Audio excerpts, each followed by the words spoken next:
Perfect Punjab ਵੱਲੋਂ video ਦੇਖ ਰਹੇ ਸਾਰੇ ਦਰਸ਼ਕਾਂ ਨੂੰ ਪਿਆਰ ਭਰੀ ਸਤਿ ਸ੍ਰੀ ਅਕਾਲ। ਤੇ ਅੱਜ ਅਸੀਂ ਲੈ ਕੇ ਆਏ ਹਾਂ ਕੁਝ ਹੋਰ ਇਨਫੋਰਮੇਸ਼ਨ। ਉਮੀਦ ਕਰਦੇ ਹਾਂ ਤੁਹਾਨੂੰ ਜਾਣਕਾਰੀ ਜ਼ਰੂਰ ਪਸੰਦ ਆਵੇਗੀ। ਦੋਸਤੋ, ਕੀ ਤੁਹਾਨੂੰ ਪਤਾ ਇਸ ਦੁਨੀਆ ਦਾ ਸਭ ਤੋਂ ਪਹਿਲਾ ਮੋਬਾਈਲ ਫੋਨ ਕਦੋਂ ਬਣਿਆ ਸੀ? ਹਾਂਜੀ, ਪਹਿਲੇ ਮੋਬਾਈਲ ਫੋਨ ਦਾ ਆਵਿਸ਼ਕਾਰ ਅਮਰੀਕਨ ਇੰਜੀਨੀਅਰ ਮਾਰਟਨ ਕੂਪਰ ਨੇ ਕੀਤਾ ਸੀ ਤੇ ਇਹ 3 ਅਪ੍ਰੈਲ 1973 ਈਸਵੀ ਨੂੰ ਬਣਾਇਆ ਗਿਆ ਸੀ ਤੇ ਇਸੇ ਦਿਨ ਮੋਬਾਈਲ ਫੋਨ ਲਾਂਚ ਹੋਇਆ ਸੀ। ਤੁਹਾਨੂੰ ਪਤਾ ਹੋਣਾ ਜੋ ਪਹਿਲਾਂ ਜਿਹੜੇ ਫੋਨ ਹੁੰਦੇ ਸੀ ਉਹਨਾਂ ਦਾ ਵਜ਼ਨ ਅੱਜ ਦੇ ਮੋਬਾਈਲ ਫੋਨ ਮੁਕਾਬਲੇ ਕਈ ਗੁਣਾ ਜ਼ਿਆਦਾ ਹੁੰਦਾ ਸੀ। ਪਰ ਜੇ ਦੁਨੀਆ ਦੇ ਸਭ ਤੋਂ ਪਹਿਲੇ ਫੋਨ ਦੇ ਵਜ਼ਨ ਦੀ ਗੱਲ ਕਰੀਏ ਤਾਂ ਉਹ 2 ਕਿਲੋਗ੍ਰਾਮ ਦਾ ਸੀ। ਇਸ ਦੀ ਇੱਕ ਬਹੁਤ ਵੱਡੀ ਬੈਟਰੀ ਸੀ ਜਿਸ ਨੂੰ ਮੋਢੇ ਤੇ ਲਟਕਾ ਕੇ ਰੱਖਣਾ ਪੈਂਦਾ ਸੀ। ਤੁਸੀਂ ਸੋਚ ਰਹੇ ਹੋਵੋਗੇ ਕਿ ਬੈਟਰੀ ਇੰਨੀ ਵੱਡੀ ਹੈ ਤਾਂ ਕਈ ਦਿਨ ਕੱਢ ਜਾਂਦਾ ਹੋਣਾ, ਪਰ ਤੁਹਾਨੂੰ ਦੱਸ ਦਈਏ ਕਿ ਇਸ ਨੂੰ ਇੱਕ ਵਾਰ ਫੁੱਲ ਚਾਰਜ ਕਰਨ ਤੋਂ ਬਾਅਦ ਸਿਰਫ 30 ਮਿੰਟ ਫੋਨ ਤੇ ਗੱਲ ਕਰ ਸਕਦੇ ਸੀ। ਇਸ ਨੂੰ ਦੁਬਾਰਾ ਚਾਰਜ ਕਰਨ ਲਈ 10 ਘੰਟੇ ਲੱਗ ਜਾਂਦੇ ਸੀ। ਜੇ ਇਸ ਦੀ ਕੀਮਤ ਦੀ ਗੱਲ ਕਰੀਏ ਤਾਂ 1973 ਵਿੱਚ ਇਸ ਦੀ ਕੀਮਤ $2,700 ਸੀ। ਇੰਡੀਅਨ ਕਰੰਸੀ ਮੁਤਾਬਿਕ 2 ਲੱਖ ਰੁਪਏ ਬਣਦੇ ਨੇ। ਇਸ ਪਹਿਲੇ ਲਾਂਚ ਹੋਏ ਫੋਨ ਨੂੰ ਜ਼ੀਰੋ ਜਨਰੇਸ਼ਨ ਫੋਨ ਕਿਹਾ ਜਾਂਦਾ ਸੀ। ਤੁਹਾਨੂੰ ਦੱਸ ਦਈਏ ਕਿ ਮਾਰਟਨ ਕੂਪਰ ਮੋਟੋਰੋਲਾ ਕੰਪਨੀ ਵਿੱਚ ਕੰਮ ਕਰਦੇ ਸੀ, ਇਸ ਲਈ ਮੋਟੋਰੋਲਾ ਕੰਪਨੀ ਦੇ ਮੋਬਾਈਲ ਫੋਨ ਬਣਨ ਤੋਂ ਬਾਅਦ 10 ਸਾਲ ਬਾਅਦ ਆਮ ਲੋਕਾਂ ਲਈ ਲਾਂਚ ਕੀਤਾ। ਇਹ ਫੋਨ 1983 ਨੂੰ ਲਾਂਚ ਹੋਇਆ ਸੀ। ਇਸ ਦਾ ਨਾਮ ਮੋਟੋਰੋਲਾ ਡਾਇਨਾਮਿਕ 8000X ਰੱਖਿਆ ਗਿਆ ਸੀ। ਇਸ ਵਿੱਚ 30 ਮਿੰਟ ਤੱਕ ਗੱਲ ਹੋ ਸਕਦੀ ਸੀ ਤੇ ਇਸ ਵਿੱਚ 30 ਨੰਬਰ ਸੇਵ ਹੁੰਦੇ ਸੀ। ਇਸ ਦਾ ਮੁੱਲ $3,995 ਰੱਖਿਆ ਗਿਆ ਸੀ। ਭਾਰਤੀ ਕਰੰਸੀ ਮੁਤਾਬਿਕ 2,56,669 ਰੁਪਏ ਰੱਖਿਆ ਗਿਆ ਸੀ। ਭਾਰਤ ਵਿੱਚ ਇਹ 31 ਜੁਲਾਈ 1995 ਨੂੰ ਲਾਂਚ ਕੀਤਾ ਸੀ। ਦੋਸਤੋ, ਇੱਕ ਸਵਾਲ ਦਾ ਜਵਾਬ ਜ਼ਰੂਰ ਦਿਓ, ਜੇ ਤੁਹਾਡੇ ਕੋਲ ਅੱਜ ਤੋਂ 1973 ਵਾਲਾ ਫੋਨ ਹੁੰਦਾ ਤਾਂ ਤੁਸੀਂ ਉਸ ਨੂੰ ਕਿਵੇਂ ਯੂਜ਼ ਕਰਦੇ? ਸਾਨੂੰ ਕਮੈਂਟ ਕਰਕੇ ਜ਼ਰੂਰ ਦੱਸਿਓ। ਹਾਂਜੀ ਦੋਸਤੋ, ਹੁਣ ਅਗਲੀ ਇਨਫੋਰਮੇਸ਼ਨ ਬਾਰੇ ਗੱਲ ਕਰਦੇ ਹਾਂ। ਤੁਹਾਨੂੰ ਪਤਾ ਹੋਣਾ ਐਲੋਨ ਮਸਕ ਦੁਨੀਆ ਦੇ ਸਭ ਤੋਂ ਅਮੀਰ ਆਦਮੀ ਨੇ ਜੋ ਕਿ ਆਟੋਮੋਬਾਈਲਸ ਅਤੇ ਸਪੇਸ ਸੈਕਟਰ ਦੀ ਦੁਨੀਆ ਵਿੱਚ ਆਪਣੀ ਖਾਸ ਜਗ੍ਹਾ ਬਣਾਈ ਹੋਈ ਹੈ ਅਤੇ ਹੁਣ ਇੰਟਰਨੈਟ ਪ੍ਰਦਾਨ ਕਰਨ ਵਾਲੇ ਟੈਲੀਕਾਮ ਸੈਕਟਰ ਵਿੱਚ ਕੁੱਦਣ ਨੂੰ ਤਿਆਰ ਨੇ। ਟੈਸਲਾ ਕੰਪਨੀ ਦੇ ਮਾਲਕ ਮਸਕ ਪ੍ਰਾਈਵੇਟ ਕੰਪਨੀ SpaceX ਦੁਆਰਾ ਭਾਰਤ ਦੇ ਟੈਲੀਕਾਮ ਬਾਜ਼ਾਰ ਵਿੱਚ ਸਟਾਰਲਿੰਕ ਦੇ ਜ਼ਰੀਏ ਕ੍ਰਾਂਤੀ ਲਿਆਉਣ ਦੀ ਯੋਜਨਾ ਕਰ ਰਹੇ ਹਨ। ਇੱਕ ਰਿਪੋਰਟ ਦੁਆਰਾ ਪਤਾ ਲੱਗਿਆ ਹੈ ਕਿ SpaceX ਤੇਜ਼ੀ ਨਾਲ ਵੱਧ ਰਹੀ ਭਾਰਤੀ ਟੈਲੀਕਾਮ ਇੰਡਸਟਰੀ ਵਿੱਚ ਸੈਟੇਲਾਈਟ ਬੇਸਡ ਇੰਟਰਨੈਟ ਸਰਵਿਸ ਸ਼ੁਰੂ ਕਰਨ ਜਾ ਰਹੇ ਹਨ। ਤੁਹਾਨੂੰ ਦੱਸ ਦਈਏ, ਸਟਾਰਲਿੰਕ ਪ੍ਰੋਜੈਕਟ ਦੁਆਰਾ ਕੰਪਨੀ ਦੁਨੀਆ ਦੇ ਕਿਸੇ ਵੀ ਕੋਨੇ ਵਿੱਚ ਇੰਟਰਨੈਟ ਸਰਵਿਸ ਦੇ ਸਕਦੀ ਹੈ। ਕੰਪਨੀ ਨੇ ਦਾਅਵਾ ਕੀਤਾ ਹੈ ਕਿ ਫਿਲਹਾਲ ਇਸ ਸਰਵਿਸ ਦੇ ਦੁਨੀਆ ਭਰ ਵਿੱਚ 10,000 ਐਕਟਿਵ ਯੂਜ਼ਰ ਹਨ। ਮੀਡੀਆ ਰਿਪੋਰਟ ਤੋਂ ਪਤਾ ਲੱਗਿਆ ਹੈ ਕਿ ਐਲੋਨ ਮਸਕ ਸਭ ਤੋਂ ਪਹਿਲਾਂ ਭਾਰਤ ਵਿੱਚ ਪ੍ਰੋਜੈਕਟ ਸਟਾਰਲਿੰਕ ਲਿਆਉਣ ਬਾਰੇ ਸੋਚ ਰਹੇ ਨੇ, ਕਿਉਂਕਿ ਮਾਸਕ ਦੀ ਨਜ਼ਰ ਭਾਰਤ ਅਤੇ ਚੀਨ ਦੇ 1 ਟ੍ਰਿਲੀਅਨ ਮਾਰਕੀਟ ਦੇ ਉੱਪਰ ਹੈ। ਜੇ ਇਸ ਦੀ ਸਪੀਡ ਦੀ ਗੱਲ ਕਰੀਏ ਤਾਂ ਭਾਰਤ ਵਿੱਚ ਮੌਜੂਦਾ ਸਪੀਡ 12 Mbps ਹੈ। ਹਾਲਾਂਕਿ 5G ਦੇ ਆਉਣ ਨਾਲ 150 Mbps ਸਪੀਡ ਮੁਹੱਈਆ ਕਰਵਾਈ ਜਾ ਸਕਦੀ ਹੈ। ਜੇਕਰ ਸਟਾਰਲਿੰਕ ਦੇ ਭਾਰਤ ਵਿੱਚ ਆਉਣ ਦੀ ਗੱਲ ਸੱਚ ਹੁੰਦੀ ਹੈ ਤਾਂ ਇਹ ਗੱਲ ਪੱਕੀ ਹੈ ਕਿ BSNL, ਏਅਰਟੈਲ, ਜੀਓ, ਆਈਡੀਆ ਵਰਗੀਆਂ ਕੰਪਨੀਆਂ ਨੂੰ ਇੱਕ ਬਹੁਤ ਵੱਡਾ ਝਟਕਾ ਲੱਗੇਗਾ। ਹੁਣ ਤੱਕ ਤਾਂ ਇਹ ਕੰਪਨੀਆਂ ਵਧੀਆ ਇੰਟਰਨੈਟ ਸਰਵਿਸ ਪ੍ਰਦਾਨ ਕਰ ਰਹੀਆਂ ਹਨ, ਪਰ ਐਲੋਨ ਮਸਕ ਦੇ ਆਉਣ ਨਾਲ ਇਹਨਾਂ ਕੰਪਨੀਆਂ ਨਾਲ ਕੀ ਹੁੰਦਾ ਇਹ ਤੁਸੀਂ ਆਪ ਹੀ ਦੇਖ ਲਿਓ। ਹਾਂਜੀ, ਹੁਣ ਗੱਲ ਕਰਾਂਗੇ ਇਸ ਦੁਨੀਆ ਦੀ ਸਭ ਤੋਂ ਲੰਬੀ ਔਰਤ ਬਾਰੇ। ਤੁਸੀਂ ਬਾਲੀਵੁੱਡ ਦੇ ਅਮਿਤਾਭ ਬੱਚਨ ਨੂੰ ਤਾਂ ਦੇਖਿਆ ਹੋਵੇਗਾ, ਜੋ ਕਿ ਬਾਲੀਵੁੱਡ ਦੀ ਬਹੁਤ ਵੱਡੀ ਹਸਤੀ ਨੇ, ਜੋ ਕਿ ਸਿਰਫ ਐਕਟਿੰਗ ਕਰਕੇ ਨਹੀਂ ਆਪਣੇ ਲੰਬੇ ਕੱਦ ਕਰਕੇ ਵੀ ਜਾਣੇ ਜਾਂਦੇ ਨੇ। ਤੇ ਇਹਨਾਂ ਤੋਂ ਲੰਬੇ ਕੱਦ ਵਾਲੇ ਵਿਅਕਤੀ WWE ਦੇ ਚੈਂਪੀਅਨ ਖਲੀ ਵੀ ਕਿਸੇ ਤੋਂ ਘੱਟ ਨਹੀਂ। ਹੁਣ ਤੱਕ ਸਿਰਫ ਤੁਸੀਂ ਆਦਮੀਆਂ ਬਾਰੇ ਸੁਣਿਆ ਹੋਵੇਗਾ ਕਿ ਇੰਨੇ ਜ਼ਿਆਦਾ ਲੰਬੇ ਹੁੰਦੇ ਨੇ।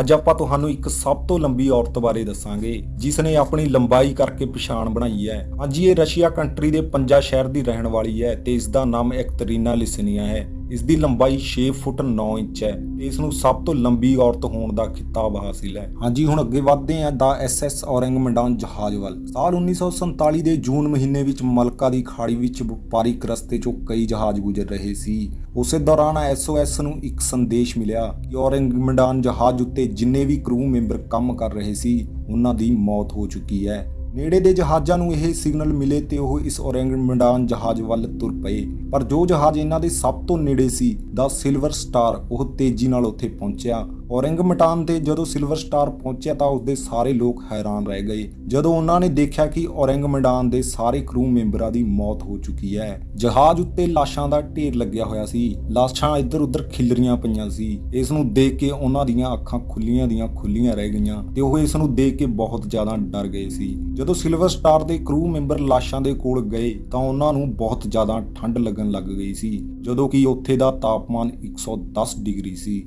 ਹੈਰਾਨ ਕਰ ਦੇਣ ਵਾਲੀ ਤਾਂ ਗੱਲ ਇਹ ਹੈ ਕਿ ਉਹਨਾਂ ਦੇ ਕੋਈ ਵੀ ਸੱਟ ਨਹੀਂ ਲੱਗੀ ਹੋਈ ਸੀ ਤਾਂ ਉਹਨਾਂ ਦੀ ਮੌਤ ਹੋ ਕਿਵੇਂ ਸਕਦੀ ਹੈ। ਇਸ ਨੂੰ ਦੇਖ ਕੇ ਦਾ ਸਿਲਵਰ ਸਟਾਰ ਕਰੂ ਮੈਂਬਰ ਨੇ ਫੈਸਲਾ ਕੀਤਾ ਕਿ ਇੱਥੋਂ ਜਾਣਾ ਹੀ ਅਕਲਮੰਦੀ ਹੋਵੇਗੀ। ਜਦੋਂ ਉਹ ਉੱਥੋਂ ਤੁਰਨ ਲੱਗੇ ਤਾਂ ਔਰੰਗਮੈਡਾਨ ਜਹਾਜ਼ ਦੇ ਡੈਕ 'ਚੋਂ ਧੂੰਆਂ ਨਿਕਲਣ ਲੱਗਿਆ ਤੇ ਕਰੂ ਮੈਂਬਰ ਭੱਜ ਕੇ ਆਪਣੇ ਜਹਾਜ਼ ਤੇ ਚਲੇ ਗਏ। ਉਦੋਂ ਹੀ ਔਰੰਗਮੈਡਾਨ ਜਹਾਜ਼ ਉੱਤੇ ਧਮਾਕਾ ਹੋ ਗਿਆ। ਜੇ ਉਹ ਕੁਝ ਸੈਕਿੰਡ ਹੋਰ ਉੱਥੇ ਰੁਕ ਜਾਂਦੇ ਤਾਂ ਉਹਨਾਂ ਦੀ ਵੀ ਮੌਤ ਹੋ ਸਕਦੀ ਸੀ।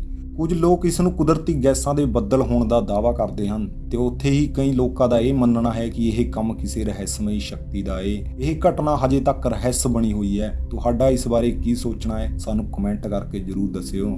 ਕੀ ਤੁਹਾਨੂੰ ਪਤਾ ਤਾਜ ਮਹਿਲ ਦੇ ਉੱਪਰੋਂ ਜਹਾਜ਼ ਕਿਉਂ ਨਹੀਂ ਉੜਦੇ? ਹਾਂਜੀ, ਹਰ ਸਾਲ ਲਗਭਗ 7 ਮਿਲੀਅਨ ਤੋਂ ਵੀ ਜ਼ਿਆਦਾ ਦੇਸ਼ੀ ਵਿਦੇਸ਼ੀ ਯਾਤਰੀ ਮੁਹੱਬਤ ਦੀ ਨਿਸ਼ਾਨੀ ਤਾਜ ਮਹਿਲ ਨੂੰ ਵੇਖਣ ਆਉਂਦੇ ਨੇ। ਤੁਹਾਨੂੰ ਇਹ ਸੁਣਨ ਵਿੱਚ ਅਜੀਬ ਜ਼ਰੂਰ ਲੱਗੇਗਾ, ਪਰ ਸੱਚ ਹੈ ਕਿ ਤਾਜ ਮਹਿਲ ਦੇ 7.4 ਕਿਲੋਮੀਟਰ ਦੇ ਨੇੜੇ ਤੇੜੇ ਹਵਾਈ ਜਹਾਜ਼ਾਂ ਉਡਾਉਣ ਉੱਤੇ ਰੋਕ ਲਗਾਈ ਹੋਈ ਹੈ। ਇਸ ਦਾ ਕਾਰਨ ਸਮਝਣ ਤੋਂ ਪਹਿਲਾਂ ਤੁਹਾਨੂੰ ਜਾਣਨਾ ਪਵੇਗਾ ਨੋ ਫਲਾਈਂਗ ਜ਼ੋਨ ਦੇ ਬਾਰੇ। ਕਿਸੇ ਵੀ ਦੇਸ਼ ਦਾ ਐਸਾ ਖੇਤਰ ਜਿੱਥੇ ਕਿਸੇ ਵੀ ਜਹਾਜ਼ ਨੂੰ ਉੱਡਣ ਲਈ ਇਜਾਜ਼ਤ ਨਹੀਂ ਹੁੰਦੀ, ਉਸੇ ਨੂੰ ਨੋ ਫਲਾਈਂਗ ਜ਼ੋਨ ਕਹਿੰਦੇ ਨੇ। ਕੁਝ ਐਵੇਂ ਦੇ ਸਥਾਨ ਹੁੰਦੇ ਨੇ ਜਿੱਥੇ ਹਵਾਈ ਜਹਾਜ਼ ਉੱਡਣ ਦੇ ਲਈ ਬਿਲਕੁਲ ਸਹੀ ਨਹੀਂ ਹੁੰਦਾ। ਕਦੇ-ਕਦੇ ਕਿਸੇ ਖੇਤਰ ਦੇ ਲੋਕਾਂ ਨੂੰ ਸੁਰੱਖਿਆ ਦੇਣ ਲਈ ਵਾਰ ਦੀ ਸਥਿਤੀ ਜਾਂ ਕਿਸੇ ਹੋਰ ਕਾਰਨ ਕਰਕੇ ਏਰੀਆ ਨੂੰ ਕੁਝ ਸਮੇਂ ਲਈ ਨੋ ਫਲਾਈਂਗ ਜ਼ੋਨ ਦੇ ਵਿੱਚ ਰੱਖ ਦਿੱਤਾ ਜਾਂਦਾ ਹੈ। ਸੁਰੱਖਿਆ ਨੂੰ ਦੇਖਦੇ ਹੋਏ ਕੁਝ ਇਮਾਰਤਾਂ ਨੂੰ ਵੀ ਨੋ ਫਲਾਈਂਗ ਜ਼ੋਨ ਦੇ ਵਿੱਚ ਰੱਖਿਆ ਜਾਂਦਾ ਹੈ, ਜਿਵੇਂ ਕਿ ਰਾਸ਼ਟਰਪਤੀ ਭਵਨ, ਸੰਸਦ, ਪ੍ਰਧਾਨ ਮੰਤਰੀ ਆਵਾਸ, ਟਾਵਰ ਆਫ ਸਾਇਲੈਂਸ। ਇਸ ਲਈ ਸੁਰੱਖਿਆ ਦਾ ਧਿਆਨ ਰੱਖਦੇ ਹੋਏ ਇਤਿਹਾਸ ਦੇ ਪ੍ਰਤੀਕ ਤਾਜ ਮਹਿਲ ਨੂੰ ਵੀ ਨੋ ਫਲਾਈਂਗ ਜ਼ੋਨ ਦੇ ਵਿੱਚ ਭਾਰਤ ਸਰਕਾਰ ਦੁਆਰਾ 2006 ਵਿੱਚ ਕਾਨੂੰਨ ਦੇ ਦਾਇਰੇ ਵਿੱਚ ਰੱਖ ਦਿੱਤਾ ਗਿਆ ਹੈ, ਜਿਸ ਦੇ ਤਹਿਤ ਤਾਜ ਮਹਿਲ ਦੇ ਨੇੜੇ 7.4 ਕਿਲੋਮੀਟਰ ਦੀ ਹਵਾਈ ਜਹਾਜ਼ ਉਡਾਨਾਂ ਬੰਦ ਕਰ ਦਿੱਤੀਆਂ ਗਈਆਂ ਹਨ। ਇਹੀ ਕਾਰਨ ਹੈ ਕਿ ਹਵਾਈ ਜਹਾਜ਼ ਤਾਜ ਮਹਿਲ ਦੇ ਉੱਪਰੋਂ ਨਹੀਂ ਗੁਜ਼ਰਦੇ।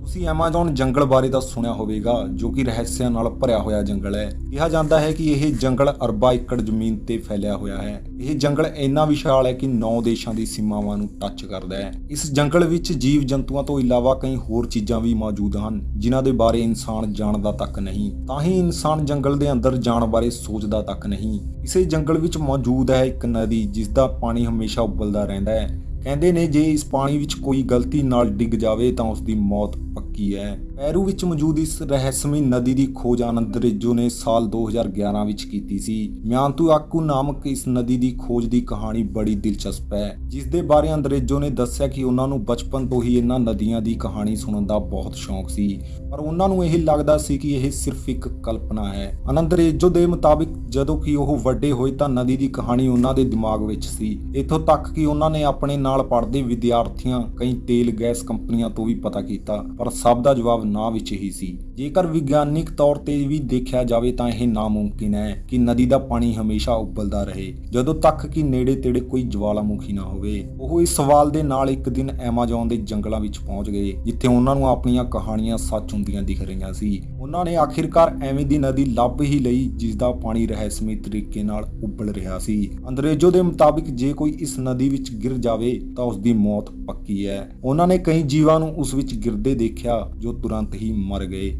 ਦੱਸਿਆ ਜਾਂਦਾ ਹੈ ਕਿ ਇਸ ਨਦੀ ਦੇ ਪਾਣੀ ਦਾ ਤਾਪਮਾਨ ਕਰੀਬ 80 ਡਿਗਰੀ ਸੈਲਸੀਅਸ ਰਹਿੰਦਾ ਹੈ। ਅੰਗਰੇਜ਼ੋ ਨੇ ਇਸ ਨਦੀ ਦੇ ਬਾਰੇ ਦਾ boiling river adventure and discovery in the Amazon ਨਾਮ ਦੀ ਕਿਤਾਬ ਵੀ ਲਿਖੀ ਹੋਈ ਹੈ, ਜਿਸ ਵਿੱਚ ਉਹਨਾਂ ਨੇ ਇਸ ਦੇ ਰਹੱਸਾਂ ਬਾਰੇ ਦੱਸਿਆ ਹੋਇਆ ਹੈ। ਉਹਨਾਂ ਦੇ ਮੁਤਾਬਿਕ ਇਹ ਨਦੀ ਕੁਦਰਤ ਦਾ ਅਜੂਬਾ ਹੈ। ਇਸ ਬਾਰੇ ਵਿਗਿਆਨੀ ਖੋਜ ਕਰ ਰਹੇ ਹਨ, ਪਰ ਹੁਣ ਤੱਕ ਪਤਾ ਨਹੀਂ ਲੱਗਿਆ ਇਸ ਦਾ ਪਾਣੀ ਇੰਨਾ ਗਰਮ ਕਿਉਂ ਹੈ। ਹਾਂਜੀ, ਹੁਣ ਗੱਲ ਕਰਦੇ ਹਾਂ ਆਪਣੀ ਅਗਲੀ ਇਨਫੋਰਮੇਸ਼ਨ ਬਾਰੇ।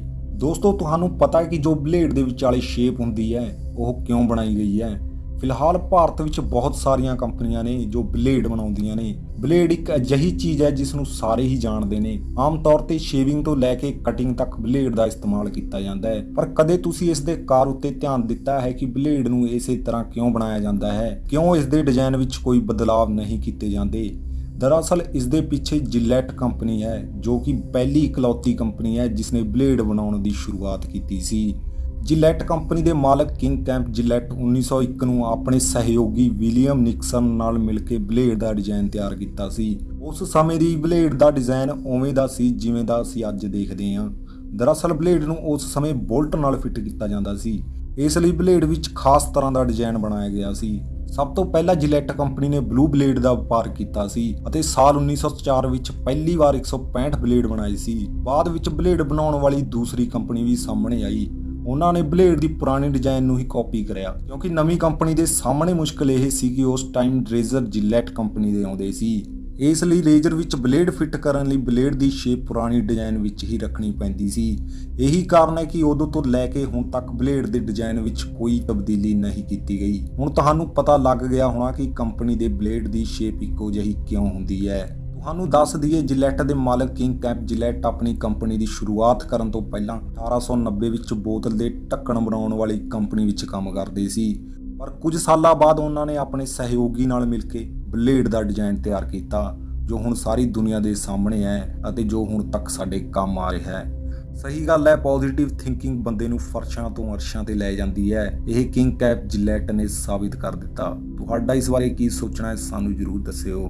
ਕਹਿੰਦੇ ਨੇ ਹੀਰੇ ਦੀ ਕੀਮਤ ਜੌਹਰੀ ਹੀ ਜਾਣ ਸਕਦਾ ਹੈ। ਇਹ ਸੱਚ ਵੀ ਹੈ। ਜੇ ਆਪਾਂ ਹੀਰੇ ਨੂੰ ਕਿਸੇ ਐਵੇਂ ਦੇ ਬੰਦੇ ਕੋਲ ਲੈ ਕੇ ਜਾਈਏ ਜਿਸਨੇ ਕਦੇ ਹੀਰਾ ਦੇਖਿਆ ਹੀ ਨਾ ਹੋਵੇ, ਮਹਿੰਗੇ ਤੋਂ ਮਹਿੰਗਾ ਹੀਰਾ ਵੀ ਉਸ ਬੰਦੇ ਲਈ ਚਮਕਦਾ ਹੋਇਆ ਪੱਥਰ ਹੀ ਹੋਵੇਗਾ। ਇਸ ਲਈ ਸਹੀ ਚੀਜ਼ ਦੀ ਕੀਮਤ ਸਹੀ ਇਨਸਾਨ ਹੀ ਦੱਸ ਸਕਦਾ ਹੈ। ਕਦੇ ਕਦੇ ਕਿਸਮਤ ਕਿਸੇ ਚੀਜ਼ ਉੱਤੇ ਐਵੇਂ ਮਿਹਰਬਾਨ ਹੋ ਜਾਂਦੀ ਹੈ ਕਿ ਸਾਰੇ ਰਿਕਾਰਡ ਤੋੜ ਜਾਂਦੀ ਹੈ। ਕੁਝ ਇਸ ਤਰ੍ਹਾਂ ਹੋਇਆ ਇੱਕ ਚਾਂਦੀ ਦੇ ਸਿੱਕੇ ਨਾਲ, ਜਿਸ ਦੀ ਕੀਮਤ ਸੋਨੇ ਤੋਂ ਵੀ ਘੱਟ ਮੰਨੀ ਜਾਂਦੀ ਸੀ, ਪਰ ਇੱਕ ਚਾਂਦੀ ਦੇ ਸਿੱਕੇ ਨੂੰ ਹੀਰੇ ਦੀ ਕੀਮਤ ਤੋਂ ਵੀ ਜ਼ਿਆਦਾ ਕੀਮਤ ਤੇ ਖਰੀਦਿਆ ਗਿਆ। ਦਰਅਸਲ ਇਹ ਸਿੱਕਾ ਦੁਨੀਆ ਦਾ ਸਭ ਤੋਂ ਮਹਿੰਗਾ ਸਿੱਕਾ ਹੈ, ਜੋ ਅਮਰੀਕਾ ਦਾ ਫਲੋਇੰਗ ਹੇਅਰ ਸਿਲਵਰ ਡਾਲਰ ਹੈ। 2013 ਵਿੱਚ ਇੱਕ ਕਲੈਕਟਰ ਨੇ ਇਸ ਨੂੰ $1 ਕਰੋੜ ਵਿੱਚ ਖਰੀਦਿਆ ਸੀ। ਇਹ ਰਕਮ 67 ਕਰੋੜ ਦੇ ਕਰੀਬ ਬਣਦੀ ਹੈ। ਇਹ ਸਿੱਕਾ 1794 ਵਿੱਚੋਂ 1758 ਵਿੱਚ ਬਣੇ ਸਿਲਵਰ ਡਾਲਰ ਕੁਆਇਨ ਵਿੱਚੋਂ ਇੱਕ ਹੈ। ਇਹ ਅਮਰੀਕਾ ਦਾ ਬਣਿਆ ਪਹਿਲਾ ਸਿੱਕਾ ਹੈ। ਕਈ ਲੋਕਾਂ ਦਾ ਮੰਨਣਾ ਹੈ ਕਿ ਇਸ ਨੂੰ ਖੁਦ ਜਾਰਜ ਵਾਸ਼ਿੰਗਟਨ ਨੇ ਜਾਂਚਿਆ ਸੀ। ਪਹਿਲਾ ਸਿੱਕਾ ਹੋਣ ਕਰਕੇ ਤੇ ਕੁਆਲਿਟੀ ਵਧੀਆ ਹੋਣ ਕਰਕੇ ਸਿੱਕੇ ਦੀ ਕੀਮਤ ਬਹੁਤ ਵੱਧ ਗਈ। ਇਹ ਸਿੱਕੇ ਸਿੱਧੇ ਤੌਰ ਤੇ ਅਮਰੀਕਾ ਦੀ ਸੁਤੰਤਰਤਾ ਨਾਲ ਜੁੜੇ ਹੋਏ ਨੇ,